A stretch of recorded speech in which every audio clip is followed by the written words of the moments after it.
हर घर का यही हाल है। तेरी बेटी को यहाँ घूंघट हटाने की परमिशन नहीं है और एक तरफ भाभी स्कर्ट पहनकर घूम रही है। बेटा मुझे क्या पता था कि मेरी बेटी को ससुराल के नाम पर पिंजरा मिल जाएगा। अच्छा माँ, फोन रखती हूँ, सास को गर्मा गर्म रोटी खिलानी है। तुम लोगों की तरह नहीं कि एक रोटी बनाओ, एक सब्जी बनाओ, फिर सारा दिन फ्री होकर घूमो। सास फोन तो रख देती है, लेकिन सोच में पड़ जाती है कि एक तरफ बेटी जिसे कोई आजादी नहीं, वहीं दूसरी तरफ बहू जिसे देखकर लगता ही नहीं कि उसकी शादी भी हुई है। अगले रोज। शिखा, अरे ओ शिखा। हाँ माँ, क्या हुआ? कुछ चाहिए आपको? मैं जिम जा रही थी। जिम के कपड़ों में बहू को देखकर सास को घूंघट में अपनी बेटी का ख्याल आता है। देख बहू, घर में बहू की तरह रहा कर। इतने टाइट कपड़े पहनकर जिम जाना पसंद नहीं मुझे। जा जाकर रोटी बना। रोटी? माँ अभी तो शाम के 6 बजे हैं, इस वक्त रोटी? अब क्या मेरे खाने पीने पर भी पहरा है? अरे जब मर्जी तब मैं अपने घर में खा भी नहीं सकती क्या? बहू को अजीब लगता है।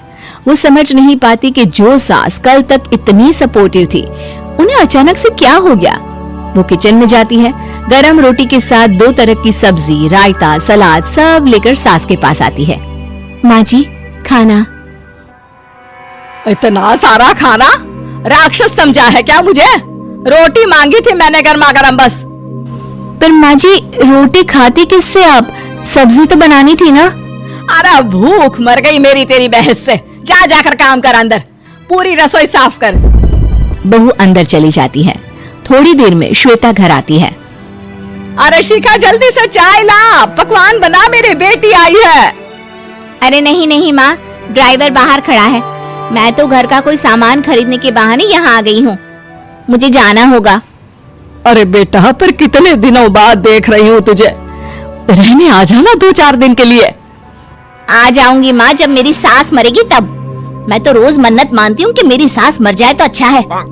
अच्छा चल, जा रही हूँ माँ। हे भगवान, कैसे कैसे दिन देखने पड़ रहे हैं मेरी बेटी को।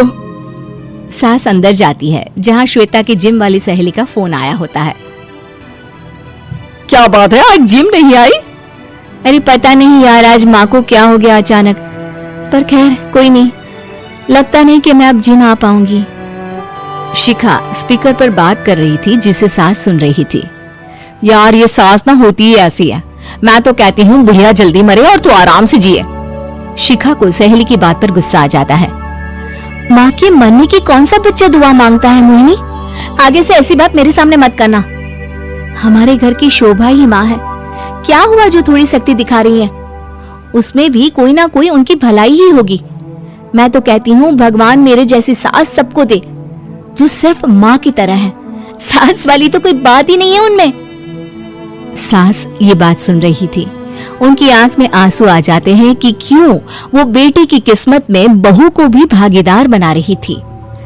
शिखा, अरे ओ शिखा, क्या हो गया? जिम नहीं जाना क्या?